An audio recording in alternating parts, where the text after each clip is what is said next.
Amigos de Vladi al Vivo, buenas noches y bienvenidos. Comenzar la semana con un tremendo actor es para hablar de cosas muy importantes, principalmente de una película que ha llamado la atención en estos días en la plataforma de Amazon Prime Video. Recibimos como se merece al señor César Bordón. César, buenas noches, ¿cómo estás? Hola Vladimir, muy buenas noches. Qué gusto conocerte y hablar contigo también. Qué placer, César. Mira que me olvidé de apagar y viste que los mensajes del celular siguen aquí. Ahora sí, listo, se acabó. Estas cosas pasan, ¿no? No, Y el sí, placer. Oye, César, venimos hablando bastante tiempo y no se había dado la oportunidad y qué bueno que sea con esta película. qué bueno, sí, hoy cuando repasaba te tengo tan presente, pero no recordaba si habíamos o no hecho una entrevista. Sí sé que estuvimos varias veces conectados y entonces, bueno, un gusto ser parte de tu programa y sumarme a tu red de difusión. Este Marcelo Galarza, el papá, bueno, real de Nair, ¿no? Que fue un caso muy comentado en el año 2017, una chica muy Así es. joven que de repente se ve envuelta en un asesinato que tiene muchas versiones y que la película los retrata muy bien, sin querer spoilear, porque creo que esto es un caso ya conocido a nivel mundial y ustedes lo han retratado muy bien a través de esta película, ¿no? Cuéntame un poco la experiencia de vivir todo esto. ¿Conociste al verdadero Marcelo Galarza, César? A ver, vamos por partes. Primero, para responder todo. Por un lado, el caso fue muy resonado. Aquí es un caso de Argentina, así que es un caso que tomó una gran eh, desempeño mediático y los medios se hicieron eco inmediatamente y aún resuena diariamente, por eso es un caso y seguramente por eso también la película está teniendo la aceptación que tiene. Lo que me resulta muy curioso que tiene muy buenas mediciones en el resto de Latinoamérica especialmente. Así que evidentemente funciona esto que decía algún cineasta que cuenta tu aldea y contarás el mundo. Y el caso fue muy resonado y tuvo muchas, como diferentes facetas, con una serie de curiosidades. Por ejemplo, bueno, en principio que fue la persona o la mujer más joven condenada a cadena perpetua, que el caso se hizo en una velocidad inusitada, que después ella terminó cambiando varias veces la denuncia y una serie de cosas. Nosotros, en el término de comenzar a investigar la película, yo estoy hace más de 2 años en el proyecto, bueno, hubo varias idas y venidas, no conmigo puntualmente, sino más que nada con eh, cuestiones de plataformas, si era serie, si era película, etcétera. Ey, Finalmente, finalmente se hizo la película, que para mí es acertado. El gran tema es que es un caso que todo el tiempo está mutando, entonces no sabíamos si quedaba estanco como para contar una historia, ¿no? Y bueno, creo que de alguna manera la película lo que hace es abrir esa cantidad de ventanas que da opción a las dudas, a las posibles conjeturas y demás, porque hay, si has visto la película, como me dijiste, gracias por tus halagos, sí, la vi. hay muchas posibilidades de lectura y nosotros lo que hacemos es reafirmar esta realidad que no lo da más allá de la sentencia y de la desgraciada muerte del chico que fue asesinado, que es lo más contundente de todo, no da mucha seguridad de en qué lugar ha quedado esta circunstancia por el hermetismo de la familia, por involucrados y una serie de cuestiones.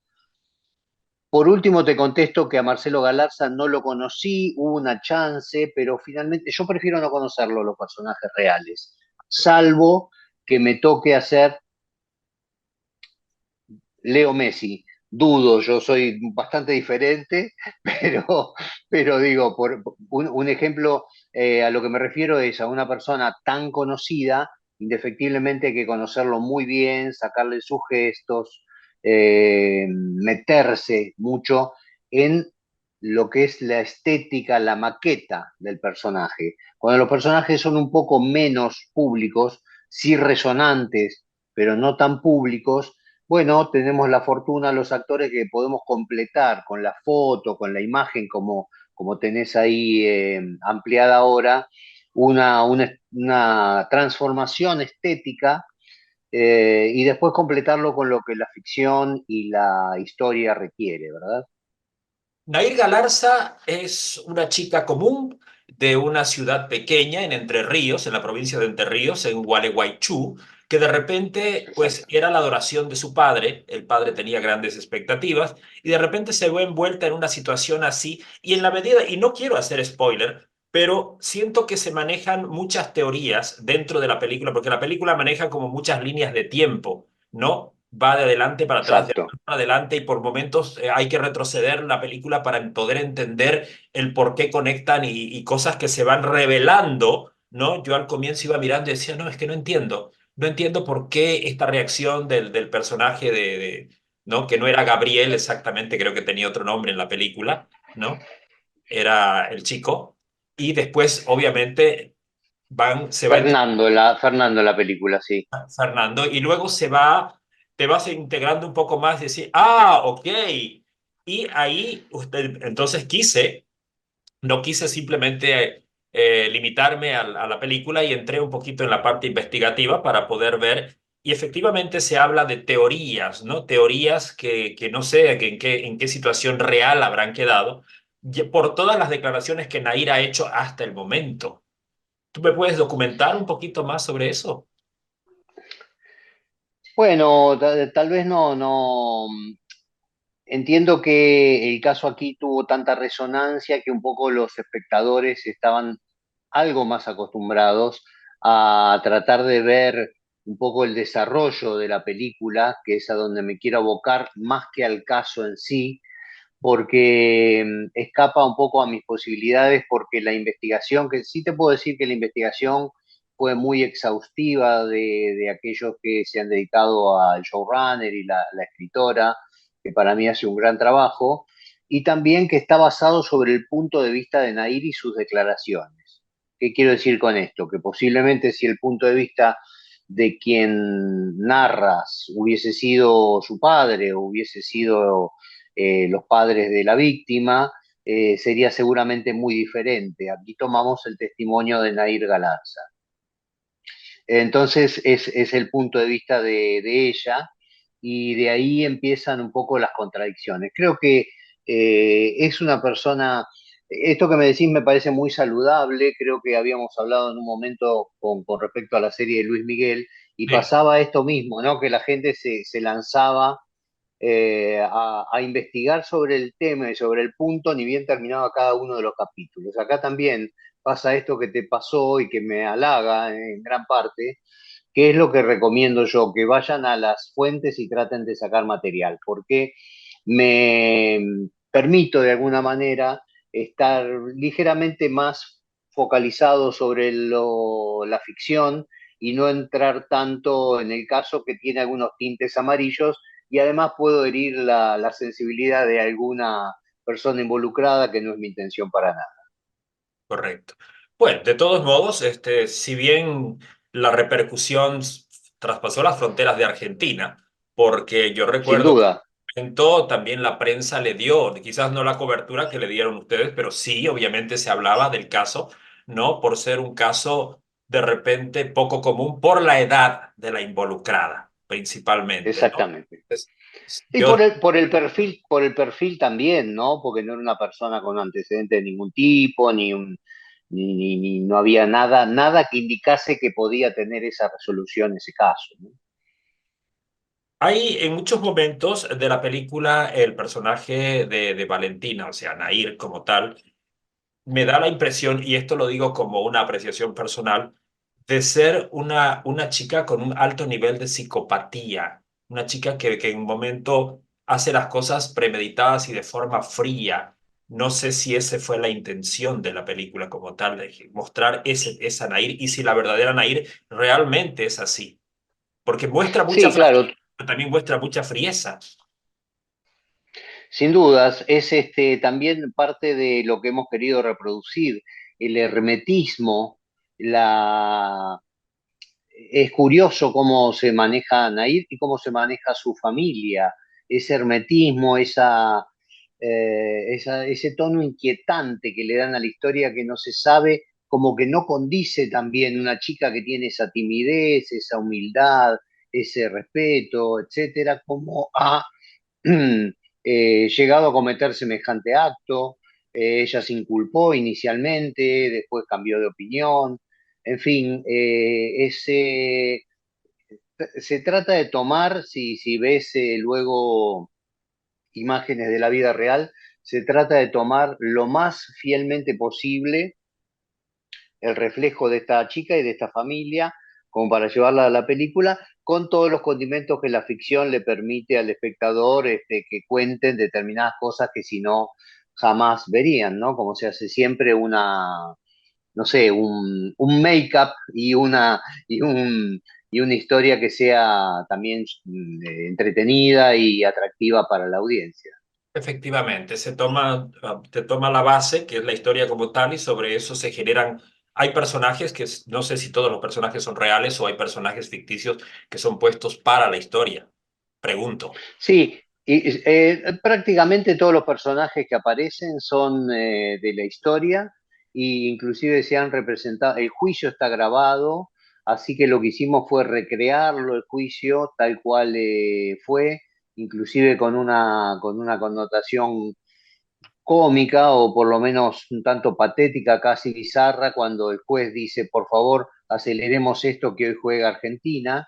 Y, y dada la condición y la circunstancia, ¿no? Es, es fuerte, digo, verlo, yo tuve la oportunidad de estar en el cine, si bien fue a la plataforma, vimos una privada en un cine y fue una reacción particular. Hay gente que se rió, hay gente que hizo, ¡ah! Hay gente que expresó algún comentario, porque la verdad que son muchas cosas muy fuertes que han pasado y nada, afortunadamente tuvimos la suerte de poder reflejarlas en la película.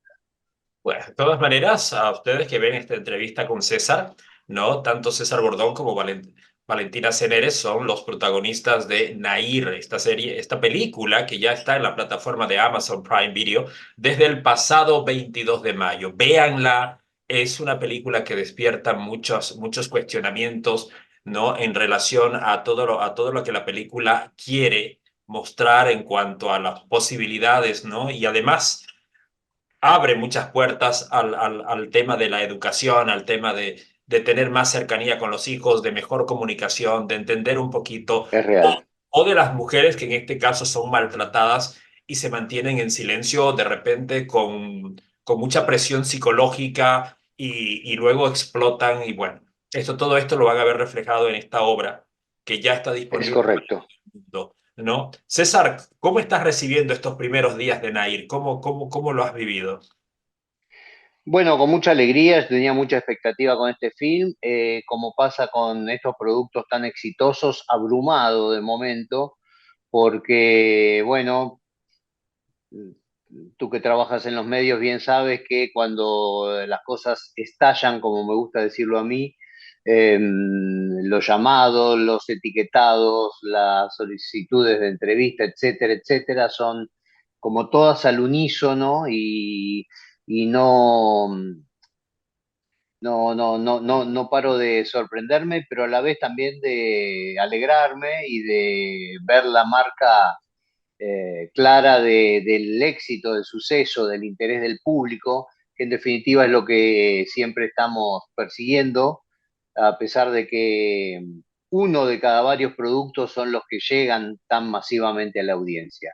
Así que estoy con mucha alegría, sorprendido y halagado, como bien te digo, y bueno, esperando que se vea mucho más y que además se pueda hacer un examen y un análisis inteligente de la historia en sí, más allá del caso renombrado, porque me parece que es como esto es lo que decías recientemente, es un buen lugar para reflexionar, para entender, y que también, bueno, tiene una serie de condiciones que tienen que ver con lo sociocultural, con lo regional, con lo personal y con lo temporal, porque tal vez ese mismo caso visto desde el punto de vista de hoy o de hace 50 años sería completamente diferente. También sería diferente si pasa en Tarija, Bolivia, que si pasó en Gualeguaychú, Entre Ríos, Argentina, o si hubiese pasado en Tokio, Japón, ¿no? Todas esas cuestiones lo hacen tan diferente y tan atractivo, por cierto, que es un lugar ahí, Gualeguaychú, de carnaval y de calor y de costa y de culturas muy particulares, que bueno, todo aquel que quiera lo puede investigar, y de motitos que andan por la calle y por la ruta, que bueno, todo eso da al entorno de nuestro film. Así que nada, con alegría y con ganas de que la vea mucha más gente aún. Y Nair está ahí, expuesta para todo el mundo y para que ustedes empiecen también Claro, a verla ya inmediatamente. Es una película con duración de 1 hora 45, más o menos así, pero que les exacto, aseguro que los va a mantener, digamos, con el interés completamente ligado, porque es una película que tiene, las escenas están muy conectadas y aunque son líneas de tiempo diferentes que se manejan, aún así creo que es una película que no te permite bajar la mirada porque si no pierdes una serie de detalles que luego vienen a sumar al caso para que podamos entender cómo se desarrolla toda esta historia. César, hay un currículum, exactamente. hay un currículum Y maravilloso. además muy dinámica, no sé si percibiste eso. Una Sí. película como con pausas, con tiempos, pero a la vez es dinámica, porque las escenas se sobrevienen y como bien decís, cada cosa tiene su intención. Pero bueno, ya la has vendido por mí muy bien, así que no sumo más. No, siempre el protagonista la va a vender mejor que nadie. Pero bueno, estaba hablando un poquito del currículum que estuve leyendo un poco y has sido, además de tener muchas películas en tu haber, has estado en películas maravillosas, películas que han salido de las fronteras de Argentina.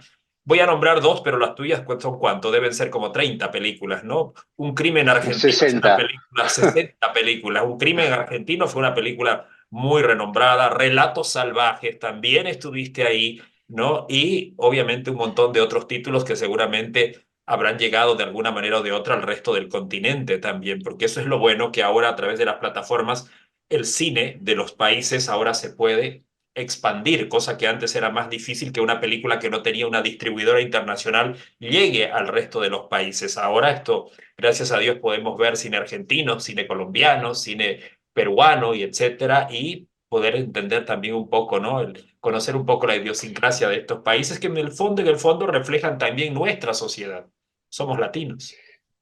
Sin duda, muchas gracias por la mención. Sí, aún algunas películas a veces se hacen difíciles de encontrar y hay que ahí pedir en las plataformas o buscar, no sé por qué razón puntualmente, pero siempre sucede. Y también te digo que hice, debe ser unos 5 años, pero es una película que sigue dando vueltas por el mundo en todos los festivales. eh, Los de Abajo, en Bolivia, con el director Alejandro Quiroga y con un gran actor que es Fernando Arce Chalar, Luis Bredou y muchos otros actores, que es una película más del tinte festivalero, pero que hemos dado vuelta literal por todo el mundo. Estuve no hace mucho, el año pasado, en el Festival de Río de Janeiro y ahora estaba en Moscú, así que nada, son esas películas que dan otro tipo de satisfacción o va por otro lado su canal, pero que me ha gustado mucho estar ahí en Bolivia y filmar, que me gustaría también que los hermanos bolivianos hicieran mucho más cine, que es poco el cine que hacen y es mucho el talento que tienen. La verdad es que tenemos graves problemas económicos, ¿no? El tema del patrocinio, del auspicio, como se conoce, es probablemente la limitante más grande que tiene el cine boliviano. Entiendo que en Latinoamérica esto se está replicando de una forma a Sí, veces muy dura. Creo que tu país está pasando también por una situación similar, ¿no? En el tema del auspicio para cine. Pero se hace lo que se puede, ¿viste? En ese sentido. Pero sí, la verdad, claro. me gustaría hacer más cine. Sí, en nuestro país estamos en un punto que el cine estaba subsidiado hasta este cambio de gobierno, entonces ahora estamos en un stand-by. Eh, y claro, se hacían 200 películas por parte de este subsidio anuales y finalmente este año todavía no hemos hecho ninguna. Uf. Entonces es una caída estrepitosa. De todos modos, también es real que la industria, a partir de ese empuje que daba el cine, básicamente basado en una ley de cine, que está activa la ley de cine y se va a tener que reeditar en algún momento, más allá de que cambie el paradigma de cómo o para qué, pero también sucede que se ha formado mucho talento, entonces también ahora que las plataformas llegan a nosotros, hay muchas capacidades y mucho entrenamiento, si se quiere, tanto directores, que a veces son menos requeridos que los actores, los técnicos, etcétera. Digo, son menos requeridos porque la plataforma muchas veces ya viene con una cabeza de compañía y con una idea, pero y lo que se hacía más con los subsidios es lo que llamamos el cine de autor, que también es tan bonito, pero también tiene esa pincelada de artístico que lo hace diferente. Pero bueno, sí, es verdad, el mundo creo que está en cambio constante y ninguno sabemos dónde vamos a quedar parados, pero de momento aquí estamos, rodando. Y en tu caso, muy en particular, César Bordón es un nombre ya reconocido en toda Latinoamérica porque ha trabajado no solamente en Argentina, ha trabajado en varios otros países. No puedo dejar de hablar de Hugo López, es inevitable hablar de Hugo López porque creo que la serie de Luis Miguel no prácticamente has consolidado muchas carreras. Tú ya venías con un nombre grande y viniste a aportarle más con este personaje que fue el manager probablemente más importante en la carrera de Luis Miguel de entre todos los que haya tenido. Por lo menos la referencia que tengo yo dentro de ese sentido, Hugo López fue la persona que rescató la carrera de Luis Miguel en un momento muy delicado económicamente y lo volvió a poner, digamos, ¿no? En el lugar, en ese pedestal hasta donde se ha mantenido hasta ahora. Bueno, sí, de alguna manera sí, fue quien lo hizo cambiar un poco de ser ese niño vestido de colores y gitanillo que entretenía a las multitudes a un señor que empezó a vestir smoking y ser un cantante como lo es, como lo era de alguna manera, pero digamos, lo acompañó en ese cambio. Juntos desarrollaron los discos de romances, que fue bueno, el mayor éxito en aquel entonces, cuando aún se vendían los CD en el mercado. Creo que se vendieron 20 no sé cuántos millones de copias de disco, pero fundamentalmente en la serie nosotros apuntamos ahí a una relación, a un vínculo que entendemos que lo tuvieron y también fue una elección de la producción y del proyecto apuntar a ese vínculo, ¿no? A ese vínculo humano, paternal, si se quiere, una relación fraterna, en la cual más allá de los negocios ya existía la confianza, el cariño, el amor, ¿no? La confianza del corazón sobre eso y nada, recibí mucho cariño, muchos beneficios y como bien dices, una revalidación mundial bueno, de tantas cosas que venía haciendo poco a poco, como todas de golpe, ¿no? Como que fue un boom que de golpe se me vio en todo el mundo y bueno, pero nada, mucha alegría de que así haya sido y lo recuerdo con cariño, eh, el personaje, la mención y que la gente siempre me recuerde y me quiera por eso, ¿no? Inclusive muchos me dicen Huguito, bueno, eso es muy común de la gente, ¿no? Claro. Cuando uno, por ejemplo, el que te recuerda de aquí de Nair me dirá Marcelo, el que te recuerda de Relato Salvaje me dirá Político o Cuenca, que llamaba el personaje, aunque no suena demasiado, y el que me recuerda de Luis Miguel siempre me dice Huguito. En algún momento durante el periodo de grabaciones, ¿tuviste la oportunidad de conversar con el verdadero Luis Miguel y que él te diga algunas cosas relacionadas con el personaje? No tuve esa chance. Una vez más, yo no soy de entrevistarme mucho con los personajes reales y demás. Al momento que yo hice la serie, Hugo López ya había fallecido y Sí. con Luis Miguel me hubiese querido conocer.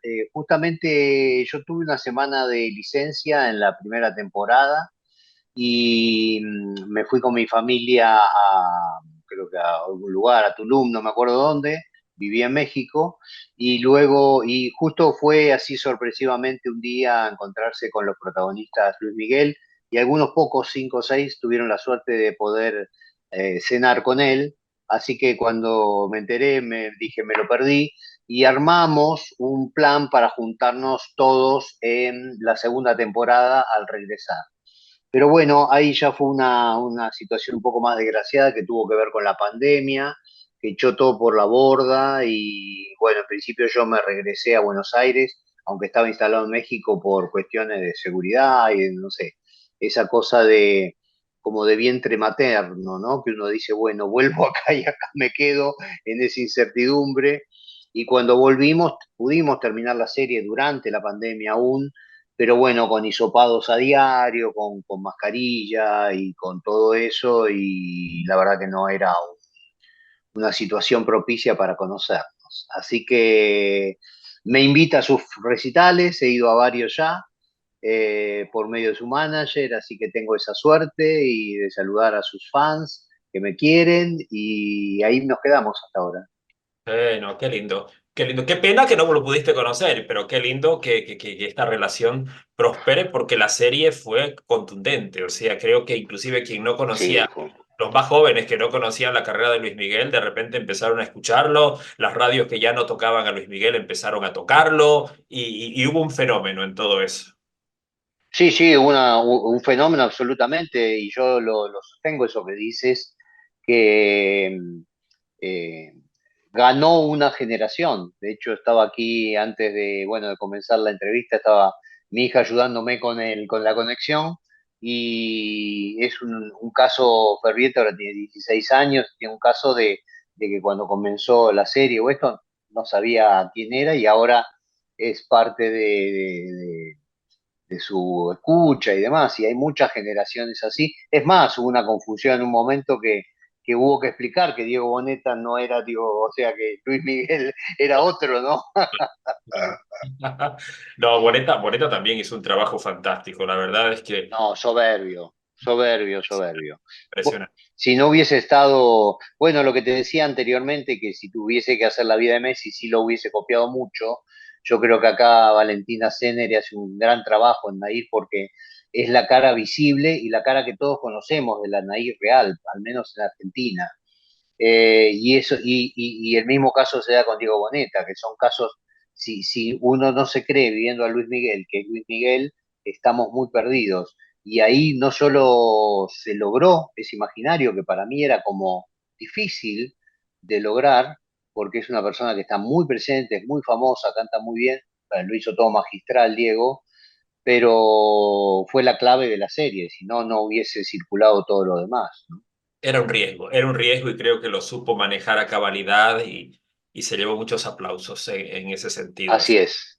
Así que, y creo que todos, yo diría que todos, porque la verdad es que Sí, sin duda, todos beneficiados tremendo equipo. con la terrible difusión que tuvo además, ¿no? Y la gran prueba del éxito y la vigencia de Luis Miguel, y yo pienso, es una opinión mía, que tiene que ver eh, que la serie ha generado tanta importancia en la carrera, en esta nueva fase de Luis Miguel, que ahora esta serie de conciertos que se han dado últimamente en la Argentina y en otros países de Latinoamérica, ¿no? Y este lleno total de tantas noches, por ejemplo, tienen mucho que ver con la serie también. O sea, sí los adultos porque recordamos a Luis Miguel de antes y los jóvenes porque quieren ver quién es el verdadero de la serie.